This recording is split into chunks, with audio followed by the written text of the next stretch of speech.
Hello, and welcome to Learning to Learn. My name is Ian Gibbs, and if you'd like me, I would be delighted to be your learning coach to help you learn twice as much stuff in half the time and remember it for 10 times longer. These last couple of videos, we have been looking at what I call the learning ladder. Here it is, 5 stages, and if you remember that A, B, C, D, and E. Much better to print it out than actually writing on your own hands. Trust me. A, we looked at. A represents awareness, being aware of information and recognizing it when we see it. B is for bringing back the basic information. Basically, it's remembering.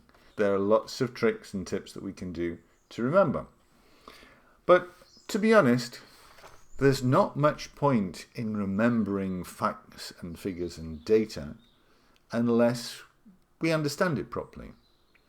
And this brings us to the level we're going to look at today, level C, which is all about comprehension. Comprehension is where we are not only able to remember information, it's being able to put all those pieces of information together in some coherent way where we can lay claim to being able to understand it, being able to comprehend these ideas and actually process them mentally. And you say, well, okay, so how can you tell if you're getting to level C? And the test is pretty easy, actually. If you have been studying something, then when you've finished studying it, if you can find another human being and explain what it is that you've learnt, if you can explain those ideas to the other person in a way which they can understand, then you're demonstrating pretty well that you comprehend the ideas that you're talking about. Albert Einstein was famous for explaining his ideas of general relativity to his cleaner. I'm not quite sure what it is that his cleaner thought about all of this. But the point is that by explaining his ideas, in discussing those with somebody else, he understood better what it is that he's trying to learn.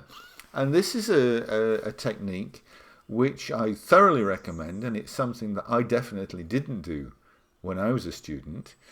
In fact, when I was a student, my definition of trying to learn was to attend my classes and then in the afternoon spend my time in my room reading, going over my notes, copying them out again. And this process took a lot of time, and by the time I got out of my room several hours afterwards, the last thing that I wanted to do was actually talk about what it is that I was studying. What I wanted to do was to go out and talk to other people about basically anything that had got nothing to do with the subject that I was studying. And this is a big mistake. I suppose the take-home message from this video is very simple and yet very powerful. If you can talk to somebody about whatever it is that you're studying and explain it to them in a way that they can understand and answer any questions that they might have, then you're on the path to not only being able to remember what it is that you're studying, but to be able to comprehend it.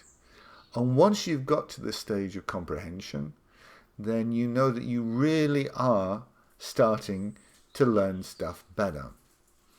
So your homework for today is this: find somebody who has no idea about the subject that you're studying and just spend 5 minutes trying to explain that idea to them. And if you can manage that, then you're doing really well. My name is Ian Gibbs. This is Learning to Learn. Hope to see you soon. Bye-bye.